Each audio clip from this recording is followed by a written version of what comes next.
নমস্কার, শান্তন টিভির পর্দায় আমি মৃন্ময়ী রয়েছি আপনাদের সঙ্গে। চোখ রাখছি বিস্তারিত সংবাদের দিকে।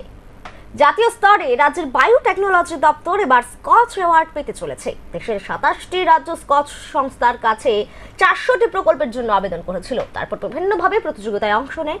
এর মধ্যে এই অ্যাওয়ার্ড জয়ী হয়েছে ত্রিপুরা রাজ্যের বায়ো টেকনোলজি দপ্তর। আগামী 29শে মার্চ দিল্লির হেরিটেজ সেন্টারে এই পুরস্কার তুলে দেওয়া হবে ত্রিপুরাকে। বৃহস্পতিবার টিএসপিসিবির কনফারেন্স হলে ত্রিপুরা বিজ্ঞান ও প্রযুক্তি দপ্তরের পক্ষ থেকে সাংবাদিক সম্মেলন করে কথাই জানান দপ্তরের মন্ত্রী অনিমেষ দেববর্মা। তিনি আরো বলেন, বায়োটেকনোলজি দপ্তর যা যা করেছে তার মধ্যে বায়োটেক ক্লাবের আওতায় আনা হয়েছে 17টি রাজ্যের কলেজকে নিয়ে গবেষণা কাজ করা হচ্ছে। আগামী বছর আরো 4টি কলেজকে বায়োটেক ক্লাবের অন্তর্ভুক্ত করার চেষ্টা চলছে। দপ্তরের 2.5 লক্ষ টাকার সীমাবদ্ধে এই কাজগুলো করা হচ্ছে। আগামী দিনে এই বাজেটে এই অর্থরাশি আরো বাড়ানো যায় কিনা সেদিকেও গুরুত্ব দেওয়া হবে, কারণ গবেষণা বাড়ানো গেলে এ ধরনের বহু টেকনোলজি আরো আনা সম্ভব হবে বলেই জানান তিনি। জাতীয় স্তরে রাজ্যের বায়োটেকনোলজি দপ্তর এবার পুরস্কৃত হচ্ছে এবং বায়োটেকনোলজি ডিপার্টমেন্ট যে কাজটা করেছে সেই যে সংস্থা এটার মূল্যায়ন করছে যে দেশে, তার নাম হচ্ছে স্কচ, এবং এই অ্যাওয়ার্ডটাকে স্কচ অ্যাওয়ার্ড বলে আমরা জানি।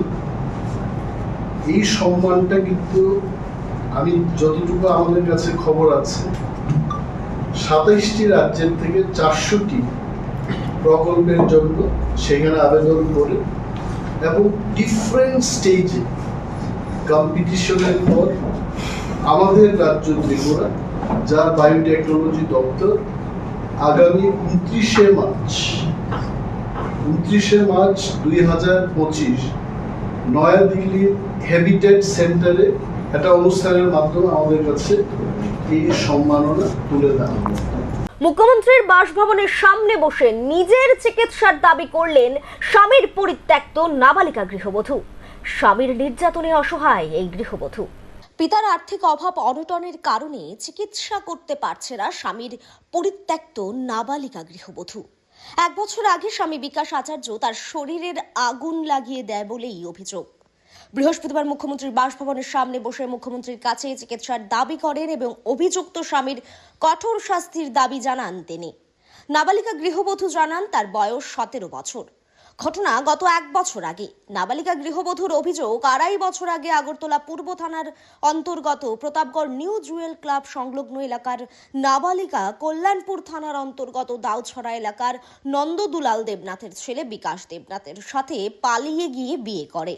বিয়ের কিছুদিন ভালো কাটলেও তারপর থেকেই নাবালিকা গৃহবধূর ওপর তার স্বামী বিকাশ দেবনাথ শারীরিক ও মানসিক নির্যাতন শুরু করে। এর মধ্যে তাদের ঘরে এক কন্যা সন্তানের জন্ম হয়। কন্যা সন্তান জন্মের পর নাবালিকা গৃহবধূর ওপর নির্যাতনের মাত্রা আরও বেড়ে যায়। একদিন রাতের বেলা অভিযুক্ত স্বামী গৃহবধূর সাথে ঝগড়া করে। পরের দিন সকালবেলা গৃহবধূ যখন রান্না করছিল তখন তার ওপর কেরোসিন ঢেলে আগুন লাগিয়ে দেয় বলেই অভিযোগ। পরে তার চিৎকার শুনে আশেপাশের লোকজনেরা এসে হাসপাতালে নিয়ে যায়। গুরুতর আহত হওয়ার পরও গৃহবধূর ছোট্ট কন্যা সন্তানটিকে পর্যন্ত প্রাণনাশের হুমকি দেয়। একদিকে খবর পেয়ে হাসপাতালে ছুটে আসে নাবালিকা গৃহবধূর মা বাবা। হাসপাতালে কিছুদিন চিকিৎসা করানোর পর অর্থের অভাবে আর চিকিৎসা করাতে না পেরে নাবালিকা গৃহবধূর মা বাবা তাকে তার বাপের বাড়িতে নিয়ে আসে। কিন্তু অর্থের অভাবে এই নাবালিকা গৃহবধূটি তার বাবার বাড়িতে এখনো অসুস্থ অবস্থাতেই রয়েছে। গত রবিবার দুপুরে নাবালিকা গৃহবধূর বাবা অভিযুক্ত বিকাশ দেবনাথের বিরুদ্ধে খুনের চেষ্টার অভিযোগ এনে আগরতলা থেকে অনলাইনের মাধ্যমে মামলা দায়ের করে এবং এই মামলার প্রতিনিধি জেলার পুলিশ সুপার সহ রাজ্য পুলিশের আইজিপির কাছেও পাঠানো হয়। তারপর বৃহস্পতিবার গৃহবধূ তার সন্তান এবং মা বাবাকে সঙ্গে নিয়ে মুখ্যমন্ত্রীর বাসভবনের সামনে এসে রাস্তায় বসেন। মুখ্যমন্ত্রীর কাছে গৃহবধূর দাবি তার চেয়ে যেন সুস্থ করে তুলতে চিকিৎসার সহযোগিতা করেন, কারণ তার 1.5 বছরের একটি কন্যা সন্তান রয়েছে। তার যদি কিছু হয় তাহলে শেষ হতে মা হারাবে সে। আচ্ছা, আমি টাকা চিকিৎসা করতে পারি না। আচ্ছা, মুখ্যমন্ত্রীর কাছে আমার মতো চিকিৎসা করতো। আচ্ছা, তো বাড়ি কোনখানে? আগরতলা পর্যন্ত। জামার নাম কি? বিকাশ দেবনাথ। কে লাগাইছে কে লেগা? আমার লোকে ঝগড়া করতো হাতে বসে ছেলে সন্তান হইতে না দিকে মেয়ে সন্তান হইতে হেলিকে আরো অত্যাচার বানাইছে। আমার তো খালি আগুন লাগিয়ে দিব আমরা আমি রাত্রেবেলা ফুটবার রাত্রেবেলা আমরা খাইতে গেছি ভাত খাওয়ানোর লেগে দিতে না। তারপরে আমি ভাত খাইছি না মেলা কুমারিছি সকালবেলা উঠেছি আমরা কাছে দেবো আমি রাঁধছি আমার পিছিয়ে আগুন লাগিয়ে দিচ্ছে মদ খেয়ে যাইছে এটা টাকারও ভাবে চিকিৎসা করতে পারতেছি না। আমার বাবার দিনের না দিনটা আগুন লাগাইছে যে 1 বছর হইছে। আমি ওখানে কই আছে বাড়িতে আছে আপনার লগে আছে না আদা না আমার জায়গা দেখে থাকা তুমি কই থাকো? বাবা বাড়ি কোনখানে? আগরতলা কতক্ষণ এখন মুখ আমাদের চিকিৎসা করতো তাহলে আমার বাড়িতে না মা রইল শ্বশুর বাড়ি কোন জায়গাতে তোমার? ওই করলাম তাবজরা। এদিকে ঘটনার খবর পেয়ে মুখ্যমন্ত্রীর বাড়ির সামনে ছুটে আসেন পূর্ব আগরতলা থানার পুলিশ। তার নাবালিকা গৃহবধূর বক্তব্য শুনে একটি টমটম রিজার্ভ করে হাসপাতালে পাঠানোর বন্দোবস্ত করেন। তাদের আশ্বস্ত করেন এ বিষয়ে ঊর্ধ্বতন কর্তৃপক্ষের কে জানানো হবে এবং যাতে মেয়েটির চিকিৎসা ক্ষেত্রে সহযোগিতা পায়। কিন্তু প্রশ্ন হলো, গত রবিবার সংবাদ মাধ্যমে এই খবরটি প্রকাশিত হয়েছে, অথচ এখনো পর্যন্ত রাজ্যের মহিলা কমিশন এবং শিশু সুরক্ষা কমিশন থেকে শুরু করে রাজনৈতিক বিভিন্ন মহিলা সংগঠন মেয়েটির পাশে দাঁড়ায়নি। কুম্ভনিদ্রায় আচ্ছন্ন আছে এই সংগঠনগুলো। বিভিন্ন সময়ে সংগঠনগুলোর কিছু নেতৃত্ব সংবাদ মাধ্যমের সামনে এসে নিজেদের প্রচারে ব্যস্ত হন, অথচ নারীদের দুঃসময়ে তাদের পাশে রাখা যায় না, এমনটাই গুঞ্জন সৃষ্টি হয়েছে বৃহস্পতিবার। Bureau report, Syandan TV. বিদ্যুৎ নিগমের অধীন সংস্থার বিরুদ্ধে বেতন বকেয়া রাখার অভিযোগ, প্রতিবাদে সামিল হলেন কর্মীরা। বৃহস্পতিবার রাজধানীর জয়নগরস্থিত ARKI প্রাইভেট লিমিটেড অফিসের সামনে দীর্ঘক্ষণ চলে বিক্ষোভ প্রদর্শন। ত্রিপুরা রাজ্য বিদ্যুৎ নিগমের অধীন বর্তমানে একাধিক সংস্থা কাজ করছে। এই ধরনের সংস্থাগুলোর মধ্যে একটি হলো ARKI প্রাইভেট লিমিটেড। আর AIKR প্রাইভেট লিমিটেডের অধীন জুনিয়র অপারেটর ও টেকনিক্যাল অ্যাসিস্ট্যান্ট রয়েছে 640 জন কর্মী। এই জুনিয়র অপারেটর ও টেকনিক্যাল অ্যাসিস্ট্যান্টদের অভিযোগ, গত 2 বছর ধরে তারা এই সংস্থার অধীনে কাজ করছে, কিন্তু তাদেরকে নিয়মিত বেতন দেওয়া হয় না। অভিযোগ, 6 মাস বেতন বকেয়া থাকলে তাদেরকে 1 মাসের বেতন দেওয়া হয়। তাই বকেয়া বেতনের দাবিতে বৃহস্পতিবার ARKI প্রাইভেট লিমিটেডের জুনিয়র অপারেটর ও টেকনিক্যাল অ্যাসিস্ট্যান্টরা জয়নগরস্থিত সংস্থার অফিসের সামনে বিক্ষোভ প্রদর্শন করে। তাদের অভিযোগ, বর্তমানে তাদের 6 মাসের বেতন বকেয়া রয়েছে। শুধু তাই নয়, EPF এবং ESI এর সুবিধাও তাদেরকে প্রদান করা হয় না। তাই তারা এদিন সংস্থার অফিসের সামনে বিক্ষোভে সামিল হয়েছে।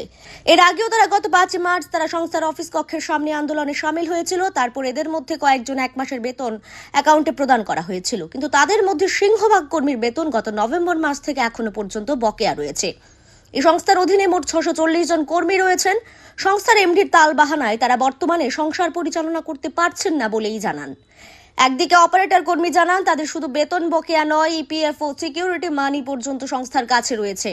তাই তারা সিকিউরিটি মানি 50,000 টাকা থেকে শুরু করে 1.5-2 লক্ষ টাকা পর্যন্ত সিকিউরিটি মানি দিয়েই এই চাকরি পেয়েছিলেন। আমরা গত 5 তারিখ আগে গেছিলাম। আমরা বিদ্যুৎ দপ্তরে আছি, বিগত 5 বছর ধরে কাজ করতে আছি। আমরা 640 জনের মতন ভাই আছি। তো আমরা 5 বছর কাজ করার সাথে আমরা দেখা গেছে যে এই কোম্পানির আয়তাতে আছে 2 বছর হয়েছে। এই কোম্পানি কি করে আমরা 6 মাসে 2 মাসের স্যালারি দিই, ঠিক আছে। এতে আমরা চলতে প্রচন্ড অসুবিধা হয়, মানে চলতেই পারে না। 2 মাসের স্যালারি দিয়ে এত 6 মাস চলা যায় না। তো দেখা গেছে তারা কাছে এই করতে করতে আমরা এখন পর্যন্ত 6 মাসের টাকা পাই। তারা অলরেডি টেন্ডারে মেয়াদ শেষ হয়ে গেছে। তারা আমরা যে টাকাটা পানা, ওইটা যে বকেয়া টাকাটা আছে ওই টাকাটা ক্লিয়ার করতে আছে না। আমরা যে টাকাটা পানা, পাশাপাশি আমরা যে EPF এর টাকাটা আছে ওই টাকাটা আমরা ক্লিয়ার চাই। আজকের দিনের ভিতরে লাগবে। তারা অলরেডি একবার সময় দেওয়া হয়েছে, আজকে আমরা ক্লিয়ার লাগবো। আর পাশাপাশি দেখা গেছে কি তার কাছে আমরা আরো টাকা মানা আছে, কৃষির টাকা আমরা সিকিউরিটি মানি হিসাবে আমরা 670 জন ভাইয়ের থেকে, কারোর থেকে 25,000, কারোর থেকে 50,000, কারোর থেকে 1 লাখ টাকা, কারোর থেকে 1,80,000 টাকা লইয়া গেছে সিকিউরিটি মানি কইয়া সেটা টাকাটা। তো সিকিউরিটি মানিটা আমি তো জানি যতটুকু, তোমার যদি টেন্ডার যদি শেষ হয়ে যায় তুমি ওই টাকাটা ব্যাক করে দিবা। তার কাছে যখন আমরা টাকা লাগে তারা কাছে তারা কোনো টাকা নিছে না। তারা কিছুদিন আগে আমরা যখন এখান থেকে যাবো, ওই দিন যখন আমরা এখান থেকে গেছি, তারা এরপরের দিন প্রেস ডেকে সেটা মিটিং করছে আমরা নাকি তারা লোক না। আমি আপনারা একটা জিনিসে দেখাতে সিস্টেম চাই, তারা যদি লোকে যদি না হয়ে থাকে, আমার যে স্যালারিটা ঢুকে এটা এআরকে থেকে ঢুকে, ঠিক আছে, এআরকে প্রাইভেট লিমিটেড থেকে আমার এআরকে মানে বেতনটা ঢুকতেছে। তাহলে আমি কালকে মিটিং করে সেটা সাংবাদিক বাইরের ডাক্কা সেটা বন্ধুরা ডাক্কা সেটা কবে যে আমরা তারার লোক না, তারা করতে গেছে আমি চিনি না, তারা এই মিথ্যা অপচারটা করতে আছে। আমরা তারার কাছে, তারার মালিকের কাছে ওখানে একটা যাবি, মালিক বাইরে আইব, মালিক বাইরে আয় সেটা আমরা অ্যাকাউন্টে টাকা দিব, আমরা এখান থেকে যাবো। আর আমরা যে সিকিউরিটি মানে টাকাটা লইয়া গেছে, কোঅর্ডিনেটর বাইরে যে টাকাটি লইয়া গেছে, ঠিক আছে, প্রত্যেকটা ডিস্ট্রিক্টের কোঅর্ডিনেটর আছে, তারা যে কোঅর্ডিনেটরের যে টাকাগুলো লইয়া গেছে 30, 50, 1 লাখ 60, 1 লাখ 80 এমন যে টাকা লইয়া গেছে, ওই টাকাটা আমরা ইমিডিয়েটলি দিতে হইব, নাহলে আমরা মুখ্যমন্ত্রী স্যারের দ্বারস্থ হইতে বাধ্য হবো। দীর্ঘ 5 থেকে 6 মাস হয়ে গেছে আমরা স্যালারি পাইতেছি, তো না পাওয়া সত্ত্বে আমার 1 মাসের স্যালারি দিছে। আমরা 5 তারিখ আগে গেছিলাম, যখন আমরা এখানে এসেছিলাম সবাই একসাথে কথা বলছি, একজনতে হয়েছিল, তখন আমার শুধু আমরা সবারই 1 মাসের স্যালারি দেওয়া হয়েছে। তো 1 মাসের স্যালারি দেওয়া হয়েছে, অনেকের দেওয়া হয়েছে, অনেকের দেওয়া হয়েছে না। তো এটা নিয়ে এসে আমরা বারবার তার কাছে কল করছি, তো আমরা যখন করছি আমরা 1 মাসের স্যালারি দিচ্ছি, আমরা বাদ বাকি স্যালারি আমরা পেন্ডিং বিল হয়ে গেছে নভেম্বর, ডিসেম্বর, জানুয়ারি, তাহলে আমরা 3 মাসের পেন্ডিং বিল, তারা 3 মাস পেন্ডিং বিলের মধ্যে আমরা 1 মাসের পেন্ডিং দিচ্ছি, তাহলে আরো 2 মাস পেন্ডিং হয়ে গেছে। এছাড়া আমরা 2 বছরের ইপিএফ পুরো ফুল রয়ে গেছে, তাহলে আমরা 2 বছরের ইপিএফটা তো আমরা পাওনা রয়ে গেছি। তার কাছে যখনই আই, তারা আজকে না কালকে, কালকে না পরশু, পরশু না তরশু, এইরকম ভাবে তারা চালিয়ে যেতেছে। এছাড়া তারা অনেক কিলোমিটার থেকে তারা নাকি সিকিউরিটি মানি হিসাবে 25,000, 30,000, 50,000, 1 লাখ, 1.5 লাখ, 2 লাখ, 65 পর্যন্ত টাকা নিছে সিকিউরিটি মানি হিসাবে। তাহলে সিকিউরিটি মানিটা তো যখন টেন্ডার শেষ হইব তখন তো আমরা সিকিউরিটি মানিটা দেওয়ার কথা, কিন্তু তারা এখন পর্যন্ত আমরা সিকিউরিটি মানিটা দেওয়া হয়েছে না। তারা যখন আমরা কইছি যে আমরা সিকিউরিটি মানিটা দেন, আমরা তো আপনারা তো জানেন, তারা আমার বলতেছে তারা কোম্পানি কোনো সিকিউরিটি মানি নিছেই না, তারা ডাইরেক্টলি বলছে তারা কোনো সিকিউরিটি মানি নিছেই না। তাহলে কে নিছে? নিজেকে তারা যে লোকটি তারা সাইডে রাখা দিছে, আমরা টিকা চেক আনে, তার নামটি এখন আমি কইতাছি না, তারা আমারে তারার কাছে আমরা কোন যদি জিজ্ঞাসা করি, তারা আমরা টাকা নিছি না। তাহলে টাকা কে নিছে? কিন্তু তারার আমার কাছে প্রমাণও আছে, তারা যে আমরা থেকে টাকা নিছে। আমরা বকেয়া স্যালারি পাইতেছি না, ইপিএফ পাইতেছি না, এরপরে অনেকের থেকে তারা টাকা নিছে, যে আমরা যারা আমরা বিল টিল কালেক্ট করে তারা কোঅর্ডিনেটর হয়, কোঅর্ডিনেটরের তরফ থেকে অনেকে ঢুকছে এখানে, ঢোকার পরে তাদের থেকে একটা সিকিউরিটি মানি হিসেবে 1 লাখ, 1.5 লাখ যত পারে তারা তত নিছে। ওই টাকাটা যে সময় আমরা নিতে মাইছি এনে, তখন তারা দিতে না, কয় যে আমরা কাছে কোনো টাকা নাই, আমরা কোনো টাকা নিছি না, এমন ধরনের কথাবার্তা তারা কইতেছে এনে। আমরা 5 তারিখ আগে গেছি, 7 দিনের সময় দিচ্ছিলাম, এরপর আমরা 15 দিন পরে তার কাছে আমরা আইছি, তারা কইছি যে একটু বাইরে এসে আমরা লোক একটু জাস্ট কথা কইতো, তারা এটাও পারতেছে না, তারা আমরা লোক কথা কইতে রাজি না। তো এমনভাবে চললে আমরা কেমনে চলো? 6 মাস, 7 মাস ধরে, 8 মাস ধরে একটা লোক, সাধারণ মানুষ যদি 100 টাকাও যদি কারো কথা পাবো না, এই লোকটা তো খুব কষ্ট হয়। আমরা 6,980 টাকা করে বেতন পাই, এই বেতন পাই কেমনে চলে আমরা সংসার? একে তো হাজিরা আমরা খুবই কম। আচ্ছা ঠিক আছে, যে সময় মহামারী আসলো, করোনা আসলো, বন্যা আসলো, নির্দ্বিধায় কাজ করে গেছে, অন্য নির্দ্বিধায় কাজ করতেছি। আমরা অনেক স্টাফ আছে না, তারা ডিউটি করতেছে, যাতে ডিউটির যাতে রাজ্যবাসীর যাতে কোনো সমস্যা যাতে না হয়, আমরা এই লেগে আমরা কাজ করে যাইতেছি কন্টিনিউ। বাচ্চা যাইতে ছিলেন, আমরা আইসি সবাই 196 জন টেকনিক্যাল অ্যাসিস্ট্যান্ট, আমরা দমকে ভাবে দিছেন।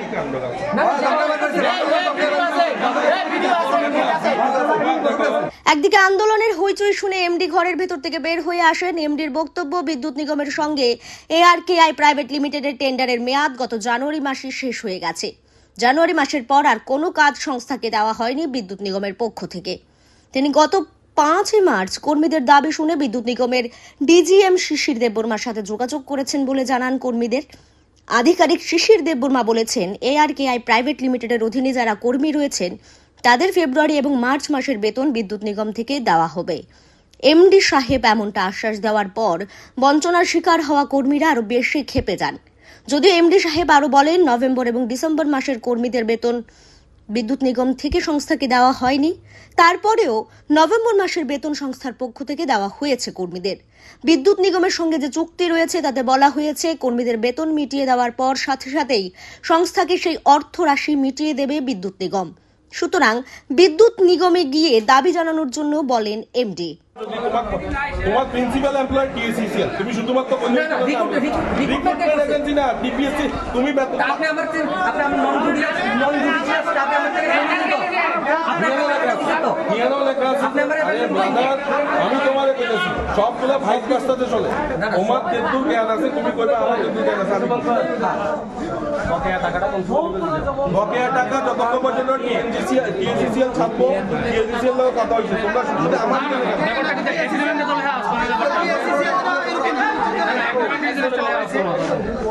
এগ্রিমেন্টের মধ্যে এই জিনিসটা লেখাই আছে না যে আপনারা আরো পেমেন্ট করলে আপনারা পেমেন্ট করবেন, এই কথাটা দেন। ভিডিও একটা ভিডিও দেখছেন তো, সেটা আছে ভিডিও আছে, তোমাদের সঙ্গে যে মিটিং হয়েছিল এখানে কথাটা কি আছে আপনি একটু শুনেন, শুনলে তো এখানে যারা রিক্রুট করছি তাদের আমরা কতদিন ডিপার্টমেন্টের সঙ্গে কথা করার পরে আমরা প্রথম রিনিউ লেটার চাইছি। রিনিউ লেটার বুঝো তো, রিনিউ যে আমাদের কাজটা আমাদের কাছে আছে কিনা এটা আগে জানার চেষ্টা করো।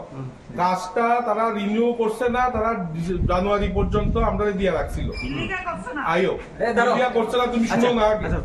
তোমরা তো মনে করতেছো হয়তোবা আমরা বাদ হইয়া গেলে হয়তোবা দিন আরো ভালো হইব। ঠিক আছে, তোমরা যদি হয়, আমরা তো কাজ করতেছি না। আমার কথাটা বোঝার চেষ্টা করো।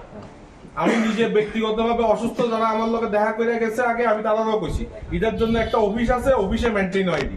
তারপরও তোমরা আমার বাড়ির সামনে আইসো, আমি তোমাদের সঙ্গে কথা কইতেছি, শুনো। যদি শুনতে চাও পাক্কা ইনফরমেশন নিতে পারো।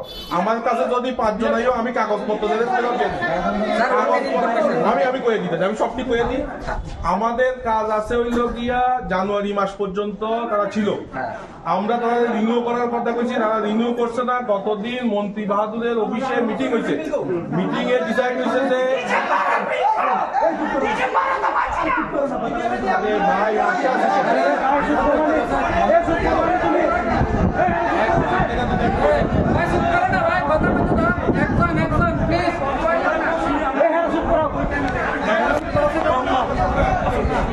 তাইলে এই জায়গাতে আমরা দেখছি যে তোমাদের ডাইরেক্ট পেমেন্ট ফেব্রুয়ারি আর মার্চের পেমেন্ট ডিপার্টমেন্ট ডাইরেক্ট পেমেন্ট করবো আমাদের থেকে। তোমাদের লিস্ট হয়ে গেছে এবং ডিপার্টমেন্ট আমরা 2 মাসের জন্য আইছি না তো, আপনার জানুয়ারির আগেরটা কবে কইতাছি আমি কইতে দাও না। আমি আপনার এবার তাহলে শেষ করো, কোশ্চেন করো। ফেব্রুয়ারি আর মার্চের আপনি কোন না জানুয়ারি হ্যাঁ এটা আপনি কোন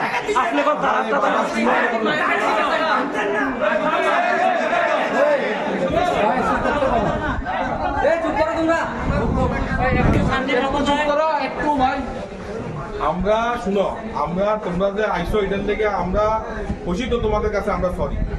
এখানে যারাই হ্যান্ডেল করছে অফিস থেকে, তোমরা আমার এখানে দন্না দিতেছো। যেমন আমি যখন তাদের জানাইছি যে দেখেন এই বাড়িতে আমি থাকি, আমার বাচ্চারা থাকে, আমি ধন্যার সম্মুখীন হইতেছি, তারা কইতেছে যে আমাদের এখানে কেন, তোমাদের এখানে যাই না দেওয়ার কথা। ডিপার্টমেন্ট এখন পর্যন্ত নভেম্বরের টাকা ছাড়ে নাই, আমাদের কাছে নভেম্বরের পর্যন্ত টাকা আসে নাই। এবার আইও শেষ করে দিই, নভেম্বরের পর্যন্ত টাকা আমাদের কাছে আসে নাই, আমরা নভেম্বর পেমেন্ট করছি তোমাদেরকে। আমরা এখন শেষ করতে দাও, শুনো। এরপরে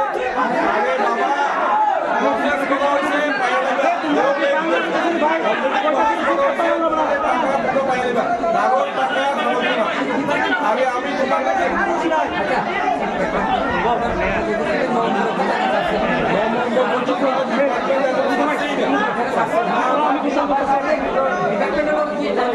ডিপার্টমেন্টের টার্মস এন্ড কন্ডিশন শুনো না, একটু না। ডিপার্টমেন্টের সঙ্গে আমাদের টার্মস এন্ড কন্ডিশন আসিল, আমরা 1 মাসের বেতন দিব, তারা সঙ্গে সঙ্গে আমরা ওই মাসের পেমেন্ট দিব। যারা 96 এর লগে আমরা কাজ করে নভেম্বর মাসে আমরা কিন্তু পেমেন্ট দিয়ে চলছিলাম প্রথম 3 মাস। দেওয়ার পরে ডিপার্টমেন্ট এই টাকা নভেম্বর, ডিসেম্বর, জানুয়ারি রিলিজ করছিল ফেব্রুয়ারি মাসে। যারা আমাদের সঙ্গে কাজ করে জানে আছে তো, তুমি জানো। হ্যাঁ আছে তোমার, আপনি 3 মাস আপনি দিয়ে দিয়েছেন, তোমার জানুয়ারি ফেব্রুয়ারি, আমাদের কাছে ডিসেম্বরে পেমেন্ট। এদিন কর্মীদের বিক্ষোভ চলে দীর্ঘক্ষণ। খবর পেয়ে ঘটনাস্থলে পৌঁছায় পুলিশ তাদের আশ্বস্ত করেন। Bureau report, Syandan TV. Agartala Radhanagar স্ট্যান্ডে যান চালকদের দাদাগিরি প্রতিবাদে খোয়াই আগরতলা সড়ক অবরোধ। খোয়াই ছোট গাড়ির চালকরা ধলাবিল এলাকায় সড়ক অবরোধে সামিল হয়। বেশ কিছু সময় বাদে খোয়াই থানার পুলিশের হস্তক্ষেপে সড়ক অবরোধ মুক্ত হয়। আগরতলা রাধানগর স্ট্যান্ডের একাংশ যান চালকদের দাদাগিরিতে অতিষ্ঠ খোয়াইয়ের ছোট গাড়ির চালকরা। অভিযোগ, রাধানগর স্ট্যান্ডের একাংশ যান চালক খোয়াইয়ের ছোট গাড়ির চালকদের দেখলে তেলে বেগুনে জ্বলে ওঠে। কয়েকদিন পূর্বে রাধানগর স্ট্যান্ডে খোয়াইয়ের এক যান চালককে মারধর করা হয়। এই ঘটনার জের ধরেই বৃহস্পতিবার খোয়াই ছোট গাড়ির চালকরা খোয়াই আগরতলা সড়কের ধলাবিল এলাকায় সড়ক অবরোধে সামিল হয়। আক্রান্ত যান চালক জানান, তিনি 4 দিন পূর্বে খোয়াই থেকে যাত্রী নিয়ে আগরতলা এসেছিলেন। আগরতলা যাত্রী নামিয়ে দিয়ে তিনি রাধানগর বিওসির সামনে গাড়ি দাঁড় করান। তখন কয়েকজন যান চালক তাঁকে বেধড়কভাবে মারধর করে। তারপর তিনি সেখান থেকে গাড়ি নিয়ে খোয়াইয়ের উদ্দেশ্যে রওনা হয়। পুনরায় গাড়ি দাঁড় করিয়ে তাঁকে মারধর করা হয়। পরবর্তী সময় তিনি খোয়াই পৌঁছে খোয়াই থানায় অভিযোগ জানিয়েছেন, কিন্তু কোনো কাজ হয়নি। তাই বাধ্য হয়েই এদিন সড়ক অবরোধে সামিল হয়েছে সকল ছোট গাড়ির চালকরা। আমি খোয়াই থেকে আগরতলা থেকে খোয়াই গেছি, নামাই দিয়া 6:30 5:30 হইব। আমি রাধানগর স্ট্যান্ডে দাঁড়াইয়া একটু টিফিন খাইয়া একটা পান খাইয়া কোনো দেবো। এমন সময় কয়েকটা লোক গাই আমারে ব্যাগ দিয়েছে, ব্যাগ দিয়ে সেটা আমার নামায় সেটা মানে যেভাবে টর্চারিং করছে, মাথায় আঘাত লাগছে, শরীরে লাগছে, কোমরে লাগছে, প্রচণ্ড torturing. Plus Agartala line master Tutan Ghosh হে দাঁড়াইয়া কইতাছে আরো ভিডিও পরের দেখলে ভিডিও। আমরা কি অপরাধ? আমরা কি গাড়ি চালাচ্ছি? আমরা সিন্ডিকেটে আছি, আমরা সাপোর্ট করছি, সব কিছু ঠিক আছে। আমরা কেড়ে অত্যাচার করতে তারা প্রত্যেকটা সময় তারা এইভাবে মারতেছে আমরা পরের দেখলে। এই যে ছেলেটারে হাত পাও এই পাওয়ার ব্যথা হওয়াতে অবস্থা। এর বউ আজকে 2 মাস যাবো জীবিত ভর্তি হয়ে গেছে, টাকা নিয়ে টাকা পর্যন্ত ছেড়ে নিয়ে টাকা। এর গাড়ি আটকারে গেছে 5 দিন যাবো। এই ছেলেটা কীভাবে চলবো? আমি কীভাবে চলবো? টুটন ঘোষ লগে তার লগে আরো 10-12 জন ম্যাক্সের ড্রাইভার আছে। এরা টাকা দিলে লাইন ছাড়ে মানে প্যাসেঞ্জার উঠাইতে, নাইলে এরা মানে সাংঘাতিক অত্যাচার মানুষের উপরে। মানুষ বলে জ্ঞান করে না, রাস্তা ফালাইয়া যে অত্যাচার করতে মানুষকে। এর কাছ থেকে টাকা নেয়, এর মোবাইল ছিনা নিতে থাকা, এর পকেট হাত দিয়ে টাকা নিতে থাকা, গাড়ির চাবি লইয়ে নিতেছে। কিছু কইলে বিরোধ করলে থেকে এরা আমার 2টা নিয়ে আসে স্ট্যান্ডের ভিতরে ছেলে দিয়া যাব দিয়ে বসে আমার হাতে বুতে মাথা আঘাত করতে আসলো। 8টা আঘাত দিয়ে আমার 8টা ভেঙে গেছে। হাওয়া যেমনি ঘুষে বাইরেছে, কোনো মতো জান্ডা পাইছে, জান্ডা লিয়ে সেটা বাইরেছে। আমি স্ট্যান্ডের থেকে টাকা পয়সা আসলো ওই গাড়ির মধ্যে 12,000 টাকা, আমার পকেটে আসলো 10,000 টাকার মতো। আমি যে সময় এরা মার দূর করছে, আমি 4টে উঠে বইরা টাকা পয়সা সব এখানে পড়ে গেছে, ওইটা ফালাইয়া তাড়াতাড়ি জান্ডা বাঁচাইছে। সড়ক অবরোধের ফলে রাস্তার 2 পাশে আটকে গেছে বহু যানবাহন। ঘটনার খবর পেয়ে খোয়াই থানার পুলিশ ঘটনাস্থলে ছুটে যায়। পুলিশ এই দিন কঠোর মনোভাব গ্রহণ করার পর যান চালকরা সড়ক অবরোধ মুক্ত করে দেয়। তবে এই দিন সড়ক অবরোধের ফলে দুর্ভোগ পোহাতে হয় নিত্যযাত্রীদের। Bureau report, Syandan TV. সরকারের সাথে বোঝাপড়ার দাবি এড়িয়ে আন্দোলনের ট্রেডিশনে রয়েছে টিএসএফ। ককবরক ভাষায় রোমান হরফের দাবিতে আগামী 22শে মার্চ জাতীয় সড়ক বন্ধের ডাক দিয়েছে টিএসএফ। বৃহস্পতিবার আগরতলা প্রেস ক্লাবে সাংবাদিক সম্মেলন করে এই আন্দোলন কর্মসূচির ঘোষণা দিলেন টিএসএফ নেতৃত্ব। তাদের বক্তব্য, ককবরক ভাষায় রোমান হরফের দাবিতে রাজ্যপাল, সিবিএসই বোর্ড থেকে শুরু করে রাজ্য সরকারের কাছে চিঠি দিয়ে দাবি জানানো হয়েছে, অথচ তাদের দাবি কেউ কর্ণপাত করছে না। গত 17 মার্চ বোর্ডের ককবরক ভাষায় পরীক্ষায় বাংলা এবং ইংরেজি 2টি ভাষায় করার আশ্বাস দিয়েছিলেন, কিন্তু পরীক্ষার দিন দেখা গেছে বাংলা ভাষাতেই প্রশ্নপত্র হয়েছে, যার কারণে ছাত্রছাত্রীরা পরীক্ষায় উত্তর পর্যন্ত লিখতে পারেনি। যারা ইংরেজি মাধ্যম বিদ্যালয়ের ছাত্রছাত্রী ছিলেন তারা প্রশ্ন পড়তেই পারেনি। ফলে ছাত্রছাত্রী এবং অভিভাবকদের মধ্যে আতঙ্ক দেখা দিয়েছে। তারা যদি পরীক্ষায় পাশ করতে না পারে তাহলে কি হবে? তাই এবার আন্দোলনে নামতে বাধ্য হচ্ছে টিএসএফ। সাংবাদিক সম্মেলন করে তারা ঘোষণা দেন 21শে মার্চ জাতীয় সড়ক বন্ধের। এই আন্দোলনে সকলকে এগিয়ে আসার আহ্বান জানান তারা। সাংবাদিক সম্মেলনে তারা নিজেদের স্বাধীন ছাত্র সংগঠন হিসেবেই দাবি করেন। তারা রাজ্যের জনগণকে এই আন্দোলনে এগিয়ে আসার আহ্বান জানান। कॉलिंग स्टेट वाइड पब्लिक को यही बोलूंगा, आप लोग जो आप लोग का जगह है, there are many national highway, जहां जहां आप लोग का जगह वहीं पर ही ब्लॉक करो। हम लोग का लीडर आप लोग को कॉपरेट करेंगे, हम लोग का लीडर होंगे। हम लोग जगह तो नहीं बताएंगे, लेकिन we are calling state wide strike, क्योंकि we are representing student, we are fighting at the level best. हम लोग जितना कर सकता है हम लोग टीएसएफ की तरफ से, आप लोग तो मीडिया लोग तो पहले से भी हम लोग का साथ ही है। आप लोग मदद किया, दिखाया हम लोग का जो मूवमेंट को, हम लोग मेमोरेंडम भी दिया गवर्नर को 2-3 बार। अभी उन लोग पे हम बोलना चाहेंगे कि वो लोग भी उठाना चाहिए। हम लोग अपील क्या है, लेकिन वो लोग ही जानेंगे वो लोग क्या सोचता है। बट हम ये बोलना चाहते हैं कि We are fighting, we TSF are fighting for our people, for the language, for our student. इसलिए बोलूंगा सभी स्टूडेंट सभी पब्लिक को साथ देने के लिए। ব্রু জনজাতি খুনের ঘটনায় মূল অভিযুক্তকে 3 দিনের পুলিশ রিমান্ডে আনলো নতুন বাজার থানার পুলিশ। খুনের পর মূল অভিযুক্ত রোজিম দেলি রিয়াং বহির্রাজ্যে তামিলনাড়ুতে গা ঢাকা দিয়েছিল। নতুন বাজার ও অমরপুর থানার পুলিশ বহির্রাজ্যে গিয়ে দীর্ঘ প্রায় 35 দিন বাদে তামিলনাড়ু থেকে খুনের মূল অভিযুক্তকে আটক করতে সক্ষম হয়। আটককৃত অভিযুক্তকে 3 দিনের পুলিশ রিমান্ডে আনে নতুন বাজার থানার পুলিশ। জিজ্ঞাসাবাদ চালালে খুনের সাথে জড়িত থাকা আরো দুষ্কৃতিকারীদের নাম বেরিয়ে আসতে পারে বলে সূত্রের খবর। প্রাণী সম্পদ বিকাশ দপ্তরের পক্ষ থেকে কর্মচারীরা রক্তদান করার উদ্যোগ নিয়েছে, কারণ রক্ত কেউ তৈরি করতে পারে না। একজন ব্যক্তি পারে মুমূর্ষু রোগীকে রক্ত দিয়ে জীবন বাঁচাতে, তাই এই মুহূর্তে কাজে এগিয়ে এসেছে প্রাণী সম্পদ বিকাশ দপ্তর। বৃহস্পতিবার রাজধানীর গোর্খাবস্তি প্রাণী সম্পদ বিকাশ দপ্তরের উদ্যোগে আয়োজিত রক্তদান শিবিরের কথাই বলেন দপ্তরের মন্ত্রী সুধাংশু দাস। গোর্খাবস্তি স্থিত ARDD অফিসে আয়োজিত রক্তদান শিবিরে মন্ত্রী সকলের উদ্দেশ্যে আহ্বান জানিয়ে বলেন রক্তদানে যাতে মানুষ এগিয়ে আসে। এদের রক্তদান শিবিরে প্রায় 100 জনের অধিক রক্তদান করবেন বলেই জানান মন্ত্রী। মন্ত্রী আরো বলেন, যারা পশুপালনের সাথে যুক্ত তাদের সতর্ক করতে বিভিন্ন ধরনের উদ্যোগ সারা বছর নেওয়া হয়েছে, কারণ বিভিন্ন সময় পশু পাখি বিভিন্ন রোগে আক্রান্ত হওয়ার সম্ভাবনা থাকে। তাই এদিকে গুরুত্ব দিয়ে নির্দিষ্ট সময় অন্তর অন্তর টিকাদান থেকে শুরু করে সমস্ত ধরনের কাজকর্ম দপ্তর থেকে করে চলেছে বলেই জানান মন্ত্রী। পরে রক্তদান শিবির ঘুরে দেখেন তিনি। মন্ত্রীর সঙ্গে ছিলেন আগরতলা পুর নিগমের মেয়র দীপক মজুমদার, দপ্তরের আধিকারিকরা। একটা সিদ্ধান্ত নিয়েছি যে আমাদের দপ্তরের যারা এমপ্লয়ি রয়েছে তাদের সবাইকে নিয়ে আমরা একটা ভলেন্টারি ব্লাড ডোনেশন ক্যাম্প করতে চাই, কারণ আমাদের রাজ্যে প্রত্যেক দিন ব্লাডের প্রয়োজন রয়েছে এবং আমরা সবাই জানি যে ব্লাড আমরা ম্যানুফ্যাকচার করতে পারি না বা প্রডিউস করতে পারি না, এটা ট্রান্সফিউশনের মাধ্যমে এটা করতে হয়। একজন যদি ব্লাড ডোনেট করে তবেই আমরা আরেকজনকে বাঁচাতে পারি। তো এই মহৎ উদ্যোগ আমাদের নিতে হবে সবাইকে।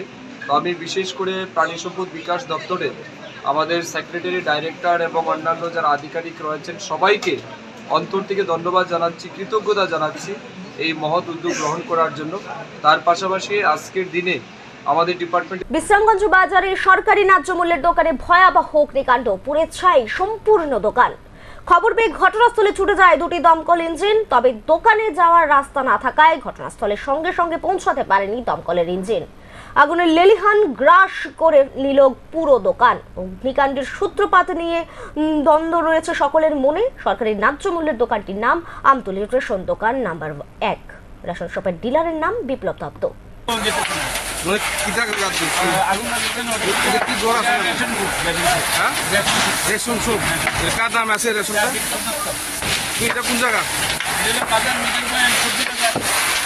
কোন জায়গা?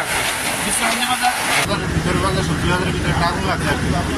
ওটাতে একটা ফার্মাসি আমরা লাগাইছি আর সেটা আগুন দিয়েছি, মোটামুটি আগুন দায়িত্ব আছে, আগুন নিতে আছে। পরে লাগবে না? পরে পরে পরে কি আসলে গাড়ি টিনের ঘর আর কি গাড়ি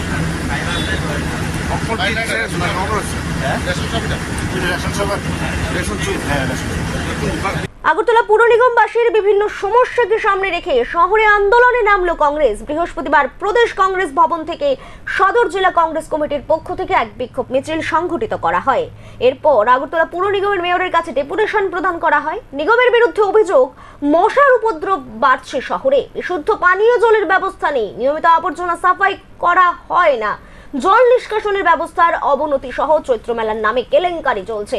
মিছিলে উপস্থিত সদর জেলা কংগ্রেস সভাপতি জানান, আগরতলা পুর নিগম সঠিকভাবে পরিষেবা দিতে পারছে না। ফুটবল, কলেজ, অফিস সব জায়গাতেই মশার উপদ্রবে অতিষ্ঠ জনজীবন। এর থেকে পরিত্রাণ পেতে আগরতলা পৌর নিগম যাতে বৈজ্ঞানিক ব্যবস্থাপনার মাধ্যমে মশা নিধনের ব্যবস্থা গ্রহণ করে তার জন্য দাবি জানানো হয়। অপরদিকে আগরতলা শহরে পরিশ্রুত পানীয় জলের চরম সংকট সৃষ্টি হয়েছে। জল জীবন মিশনের নামে চলছে কেলেঙ্কারি, তাই পরিশ্রুত পানীয় জলের দাবি জানানো হয়েছে মেয়রের কাছে। এছাড়া আর লক্ষ্য করা গেছে, চৈত্র মেলার নাম করে আগরতলা শহরে কেলেঙ্কারিতে লিপ্ত হয়েছে। শাসক দল আশ্রিত কিছু গুন্ডা প্রতি বছর প্রকৃত ব্যবসায়ীদের জমি দখল করে নেয় এবং ক্ষুদ্র ব্যবসায়ীদের কাছে মোটা অঙ্কের বিনিময়ে তিনি ভিটি বন্টন করে। তাই মেয়রের কাছে দাবি যাতে বিষয়টি বিবেচনা করে এবং প্রকৃত ব্যবসায়ীদের ভিটি দেওয়া হয়। অন্যতম দাবি হলো সামনে বর্ষার মরশুম, স্বল্প বৃষ্টিতেই আগরতলা শহরে জল জমাট বাঁধে। তাই দাবি অবিলম্বে যাতে বৈজ্ঞানিক পদ্ধতিতে জল নিষ্কাশনের ব্যবস্থা করা হয়। এছাড়া আরও একটি অন্যতম দাবি হলো টুয়েপের 200 দিনের কাজ এবং 340 টাকা মজুরি করার। এটি সরকারের 2018 সালের ভোটের নির্বাচনের প্রতিশ্রুতি ছিল, অথচ লক্ষ্য করা যাচ্ছে বর্তমানে টুয়েপের কাজ দিন দিন কমছে। সরকার যাতে তার প্রতিশ্রুতি অনুযায়ী 200 দিনের কাজ এবং কংগ্রেসের দাবি মেনে 500 টাকা মজুরি করার উদ্যোগ নেয়। সর্বমোট 5 দফা দাবিতে ডেপুটেশন প্রদান করা হয় বলে জানান তিনি। গরম করার সাথে সাথেই আমরা মশার জ্বালায় প্রতিষ্ঠিত হয়ে গেছি। মাঠে ঘাটে স্কুলে থেকে আরম্ভ করে মন্দিরে মসজিদে সবখানেই মশার যন্ত্রণা। আমরা মেয়রের কাছে আবেদন রাখছি সদর জেলার পক্ষ থেকে, আপনি অতি সত্বর এই মশা নির্মূলকরণের জন্য বৈজ্ঞানিক কথায় আপনি ঝাঁপিয়ে পড়বেন। এবং আমরা দেখেছি জল জীবন মিশন, জল জীবনের মিশনের নামে যে কেলেঙ্কারি, আমরা দেখছি শহর ঘোরাঘুরি করার পর পাইপ বসিয়েছে ঠিকই, কিন্তু স্বচ্ছ জলের পরিবর্তে অস্বচ্ছ জল কিছু কিছু এলাকায় আসছে, সব এলাকায় জল আসছে না। আমরা এটাকে নজর দেওয়ার জন্য আমরা মেয়রের কাছে আবেদন জানাচ্ছি। তবলাবাড়ি খেয়া অঙ্গনওয়াড়ি কেন্দ্রের সামনে রক্তের দাগকে ঘিরে চাঞ্চল্য পঞ্চায়েতের উপপ্রধান এবং পঞ্চায়েতের সদস্যদের মধ্যে। তারা পরে জানতে পারেন এলাকারই 2 যুবক সুমন দাস এবং এলাকারই জামাই সঞ্জীব দেবনাথ অঙ্গনওয়াড়ি কেন্দ্রের সামনে কোনো এক লেনদেনকে কেন্দ্র করে তাদের মধ্যে কথা কাটাকাটি হয়। তারপর নাকি সুমন দাস নিজের হাতে কাচের বোতল দিয়ে আঘাত করে। পঞ্চায়েত সদস্য এবং গ্রামের উপপ্রধান বিষয়টি নিয়ে সন্দিহান প্রকাশ করেন। তাদের বক্তব্য এর পেছনে অন্য কোনো রহস্য থাকতে পারে, কেননা এই 2 যুবক এলাকার মধ্যে প্রতিচ্ছবি ভালো নয় বলেও জানান তারা। কেননা এলাকার পরিবেশ যাতে কুলসিত না হয় সেই চেষ্টাই চালিয়ে যাচ্ছেন। প্রশাসনের কাছে তাদের তরফ থেকে দাবি জানানো হয়েছে ঘটনাটি গুরুত্ব সহকারে অনুধাবন করে এলাকায় এই ঘটনার উন্মোচিত করার। খাবো না, আমি নিজে হইলেছি, নিজে খাই আসি রা। এই সময় খাইতে খাইতে তো 10-15 মিনিট, 11:30 বাজে। 11:30 বাজবার পরে দেখছি কদ্দুর সময় জিরা জিটে, সেই সময় প্রায় বাইর থেকে আসি রাখো ঘরে গেছি, ঘরে গিয়ে আসি আমি কদ্দুর বইছি। কদ্দুর বোয়ার পরে প্রায় এই সময় 11:30 বাজছে। 11:30 হঠাৎ করে দেখি কলের গুড়িতে ঠাস করে শব্দ হয়েছে, কাজ ভাঙ্গা। তাই আমি মনে আমি কই আমার ঘরের ফ্যামিলি কইতেছে কিরা, আমি কই না তো বাইরেতাম না। এরপর কদ্দুর পরে বাইরেছি, বাইরে এসে দেখলাম এই কেটাদানি ব্যাগ লিয়া এই কলের লামা দিয়ে লামার সময় আমি আবার বাইরের থেকে যে সময় লেট্রিন থেকে ঘর ঢুকতাম লেছি, আবার দেখে কেউই নাই। এর দূরে আমি দেখছি। এই জায়গাটার নাম কি? এই জায়গাটার নাম তো এমনি মদিরটিলা। অঙ্গনাদিটার নাম? অঙ্গনাদির নাম কেয়া অঙ্গনাদি। আগরতলা পুর নিগমের 49 নম্বর ওয়ার্ডের অন্তর্গত বৈষ্ণবটিলা এলাকায় একটি কমিউনিটি হল নির্মাণ করা হচ্ছে। বৃহস্পতিবার কমিউনিটি হল নির্মাণের কাজের অগ্রগতি খতিয়ে দেখেন নিগমের মেয়র দীপক মজুমদার। সাথে ছিলেন এলাকার বিধায়িকা মীনা রানী সরকার, পুর নিগমের ডেপুটি মেয়র মনিকা দাস দত্ত, 49 নম্বর ward corporator Harisadhan Debnath, corporator Bapi Das সহ অন্যান্যরা। এক সাক্ষাৎকারে নিগমের মেয়র দীপক মজুমদার বলেন 1,23,00,000 টাকা ব্যয়ে কমিউনিটি হলটি নির্মাণ করা হচ্ছে। আগামী 3 মাসের মধ্যেই নির্মাণ কাজ শেষ হয়ে যাবে। 400 আসন বিশিষ্ট অত্যাধুনিক এই কমিউনিটি হলটি তৈরি হয়ে গেলে এলাকাবাসীর দীর্ঘদিনের একটি দাবি পূরণ হবে। পাশাপাশি বৈষ্ণবটিলা রায় কলোনিতে একটি পুকুর রয়েছে, এই পুকুরটি সংস্কার করার দাবি জানায় এলাকাবাসী। রায় কলোনি এলাকায় পুকুরটিকে সংস্কার করে সেখানে প্রতিমা ভাসানের ব্যবস্থা করা হবে বলেও জানান মেয়র। তিনি আরো বলেন ইতিমধ্যেই ডিপিআর তৈরি হয়ে গেছে, ফলে পুকুর সংস্কারের কাজও সহসাই শুরু হয়ে যাবে। অন্তর্গত 49 নম্বর ওয়ার্ডে আমরা এখানে একটা কমিউনিটি হল তৈরি করা হচ্ছে। দীর্ঘদিন বিগত 15 সালে রাস্তা বন্ধ হয়ে গিয়েছিল। আমাদের কর্পোরেটর যিনি আছেন এনএসসি মেম্বার, তিনি আলোচনা রেখেছেন, আমাদের কাউন্সিল মিটিংও দাবিও রেখেছেন যে এই কমিউনিটি হল যাতে দ্রুত শেষ করা যায় এবং এই এলাকার লোকের যে চাহিদা বা প্রয়োজন সেটা মেটানো যাবে অনেকটাই। প্রায় 400-400 উপরে এখানে আসন সংখ্যা থাকবে। আধুনিকভাবে এটা তৈরি করা হচ্ছে। তো আজকে আমরা এখানে এটা পরিদর্শন এসেছি, কাজটা কতটা অগ্রগতি দেখার জন্য। আমাদের সঙ্গে আমাদের এই এলাকার যিনি বিধায়িকা আছেন মীনারানী সরকার মহোদয়া আছেন, আমাদের ডেপুটি মেয়র মনিকা দাস দত্ত মহোদয়া আছেন, আমাদের এনএসসি মেম্বার যিনি ওয়ার্ডের কর্পোরেটর হরিসাধন দেবনাথ আছেন, আমাদের বাপি দাস এনএসসি মেম্বার আছেন এবং আমাদের আধিকারিকরা আছেন, ইঞ্জিনিয়ার আছেন, সেখানে ইঞ্জিনিয়ার সহ দায়িত্বরত আধিকারিক এখানে আছেন। আজকে আমরা এএমসি কোর্টে আমরা এসেছি। সার্বিকভাবে আমি যেটা দেখলাম, আমার মনে হয় কাজটা খুব দ্রুত খুব সুন্দরভাবে চলছে। আগামী 3 মাসের মধ্যে এটা হ্যান্ডওভার করা যাবে বা এটা ব্যবহার করার সুযোগ পাবো আমরা। এখানে আমাদের যিনি কর্পোরেটর এমএসি মেম্বার হরিচরণবাবু বলেছেন, আমাদের মিনাদিও বলেছেন যে এটার একটা বাউন্ডারি ওয়ালের প্রয়োজনীয়তা আছে সুরক্ষার জন্য বা সৌন্দর্যের জন্য, সেটা করার চেষ্টা করবো আমরা। এরপর আমরা ভিজিট করছি, এখানে একটা দশমী ঘাট ছিল যেটা ইউনিটি মলের সামনে, এটা যেহেতু প্রজেক্টটা শুরু হয়েছে এবং এটা করা যাবে না, এখানে বিসর্জন বা প্রতিনিধি করা সম্ভব হবে না বোধহয়। সেখানে এলাকাবাসী যারা এসেছেন তারা আমাদের কাছে এটা দাবি রেখেছেন যে এখানে রায় কলোনিতে যে পুকুরটা আছে তাকে সংস্কার করে র্যাম করে সিঁড়ি করে দিয়ে ভাসানের ব্যবস্থা করার জন্য। এটা আমরা সম্মত হয়েছি। বিকল্প জায়গা হিসেবে এটাকে আমরা দেখে নিয়েছি, এটিভি প্রজেক্ট এটা আছে অলরেডি। তো আমরা চেষ্টা করবো যাতে এটা দুর্গাপুজোর আগেই বিসর্জন ঘাটে তৈরি করা যায়। আর এখানে মহিলারা একটা আবেদন করেছেন কালী মন্দির প্রতিষ্ঠা করা যায় কিনা, এটা আমরা খতিয়ে দেখবো। যদি করা সম্ভব হয় নিশ্চয়ই আমরা করে দেবো। তো সার্বিকভাবে মানুষের যে চাহিদা আছে বা সমস্যা আছে সমাজের জন্য আগরতলা পৌর নিগম সারা শহরব্যাপী বিভিন্ন ওয়ার্ডে কাজ করবে। হেপাটাইটিস ফাউন্ডেশন অফ ত্রিপুরার উদ্যোগে জিবি ব্লাড ব্যাংকে অনুষ্ঠিত হয় রক্তদান শিবির। কেন্দ্রীয় সরকারের ডাকে সাড়া দিয়ে টিবি রোগীদের জন্য গৃহীত নিক্ষয় মিত্র প্রকল্পে হেপাটাইটিস ফাউন্ডেশন অফ ত্রিপুরার সদস্যরা ত্রিপুরার প্রায় 150 জন টিবি রোগীকে দত্তক নেওয়ার সিদ্ধান্ত গ্রহণ করেছে। সেই উপলক্ষে বৃহস্পতিবার জিবি হাসপাতালের ব্লাড ব্যাংকে এক রক্তদান শিবিরের আয়োজন করা হয়। এদিনে রক্তদান শিবিরে উপস্থিত ছিলেন জিবি হাসপাতালের MS Shankar Chakraborty, hepatitis foundation of ত্রিপুরার প্রতিষ্ঠাতা সদস্য তথা ডাক্তার প্রদীপ ভৌমিক সহ অন্যান্যরা। এদিন বহু রক্তদাতা স্বেচ্ছায় উৎসাহের সাথেই রক্তদান করে। জিবি হাসপাতালের এমএস ডাক্তার শঙ্কর চক্রবর্তী জানান, রক্ত একটা বিশেষ জিনিস, মানুষ দান করা ছাড়া রক্ত পাওয়া যায় না। ত্রিপুরা রাজ্য রক্তদানের একটা ঐতিহ্য রয়েছে। ত্রিপুরা রাজ্যে স্বেচ্ছায় রক্তদানের মাধ্যমে রক্তের যোগান হয়ে থাকে। হেপাটাইটিস ফাউন্ডেশন ত্রিপুরা সবসময় ব্লাড ডোনেশন নিয়ে আমরা কাজ করি। গত কয়েক বছর ধরে আমরা প্রায় প্রতি বছরই 1000 ইউনিট আমরা রক্ত দিয়ে থাকি। এবছরও বছরের শুরুতে যখন আমরা ব্লাড ডোনেশন শুরু করি তখন আমরা প্রতিজ্ঞা করেছি যে এবছরও আমরা 1000 ইউনিট দেবো এবং সেই উদ্দেশ্যেই আমরা রক্তদান শুরু করেছি। এবারেও আমরা সবসময় রক্ত ওই সময় দিই যখন ব্লাড ব্যাংকে ব্লাড কম থাকে। এখন চৈত্র মাস, সবাই নিজ নিজ কাজে ব্যস্ত, বৈশাখ মাস আসছে, ব্লাড ব্যাঙ্কগুলিতে রক্তের স্বল্পতা রয়েছে, সেটা পূরণের উদ্দেশ্যে আজকে আমরা এই ব্লাড ডোনেশন ক্যাম্প করছি। এর সঙ্গে আরেকটা সম্পর্ক রয়েছে। আগামী 24শে মার্চ বিশ্ব টিউবারকুলোসিস বা বিশ্ব যক্ষ্মা দিবস, ওয়ার্ল্ড টিবি ডে, সেটা আমাদের সবার কাছে গুরুত্বপূর্ণ, বিশেষ করে সমস্ত ভারতীয়দের কাছে। কারণ এই সময়ে আমাদের দেশের সরকার, জাতীয় সরকার এবং government medical college, HOD department of medicine, Agartala government medical college এবং হেপাটাইটিস ফাউন্ডেশনের সমস্ত সদস্যবৃন্দ, আমি প্রথমেই যারা রক্তদান করতে এখানে এসেছেন এবং যারা রক্তদানের আয়োজন করেছেন অর্থাৎ হেপাটাইটিস ফাউন্ডেশন ত্রিপুরা, এই সমস্ত রক্তদাতাদের এবং আয়োজকদের শ্রদ্ধা জানাচ্ছি, অভিনন্দন জানাচ্ছি, তাদের প্রতি কৃতজ্ঞতা প্রকাশ করছি। কারণ আপনারা সবাই জানেন রক্ত একটা বিশেষ জিনিস যেটা অন্য কোনোভাবেই পাওয়া যায় না। মানুষের দান করা ছাড়া রক্ত পাওয়ার দ্বিতীয় কোনো রাস্তা এখন পর্যন্ত নেই। মানুষ দান করলেই আরেকজন মুমূর্ষু রোগী ওই দান করা রক্ত থেকে বাঁচতে পারে।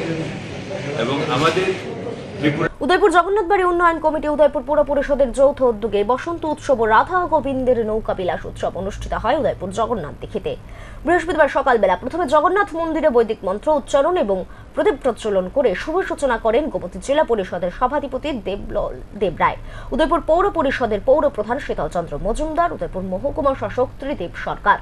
এদিন সকালে প্রথমে নাম কীর্তনের মাধ্যমে রাধা গোবিন্দকে জগন্নাথ দীঘিতে সুসজ্জিত নৌকাতে করে নিয়ে আসা হয় উলুর ধ্বনি এবং শঙ্খ বাজিয়ে। পরে রাধা গোবিন্দকে সুসজ্জিত নৌকায় করে জগন্নাথ দীঘিতে পরিক্রমা করায়। গোটা অনুষ্ঠানকে কেন্দ্র করে কার্তিক মহাপ্রভু বলেন, এই বছর থেকে শুরু হয়েছে জগন্নাথ বাড়িতে প্রথমবারের মতো এ ধরনের অনুষ্ঠান।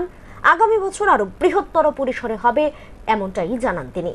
উদয়পুর জগন্নাথ বাড়ি উন্নয়ন কমিটি এবং উদয়পুর পৌর পরিষদের যৌথ উদ্যোগে যে আজকের যে বসন্ত উৎসবের আমরা ঘোষণা করেছিলাম বা আয়োজন করেছিলাম, এটা আমরা কল্পনাও করিনি। ভগবানের অশেষ কৃপা, জগন্নাথের রাধা গোবিন্দের অশেষ কৃপা এত সুন্দর হয়েছে আর এত ভক্তের সারা, আমরা দুদিনের প্রিপারেশনে এত সুন্দর। যাই হোক, আমি ধন্যবাদ জানাই উদয়পুরবাসীকে, তাদের এত ভক্তপ্রাণ। সত্যি মন্দির নগরী উদয়পুর, মন্দিরের আশেপাশে লোক ভক্ত, তারা প্রমাণ আজকে আমরা আবারও পেয়েছি। আজকে প্রোগ্রাম সূচি জানতে চেয়েছেন। সকালে আমরা যথারীতি আমাদের মঙ্গল প্রদীপ প্রজ্বলন বৈদিক মন্ত্র উচ্চারণের মাধ্যমে প্রোগ্রামের সূচনা হয়। তারপর হরিনাম সংকীর্তন, রাজ্যের বিভিন্ন প্রান্ত থেকে আমাদের সাধু সন্ত ভক্তরা এসেছেন, এই নাম সংকীর্তন হয়েছে। উপস্থিত ছিলেন এই অনুষ্ঠানে আজকে আমাদের জেলা পরিষদের সভাধিপতি শিল্পী দেবদেব রায় মহোদয়, এবং উপস্থিত ছিলেন আমাদের পৌরপিতা শীতলচন্দ্র মজুমদার এবং সমাজসেবী উদয়পুরের বিশিষ্ট ব্যক্তি।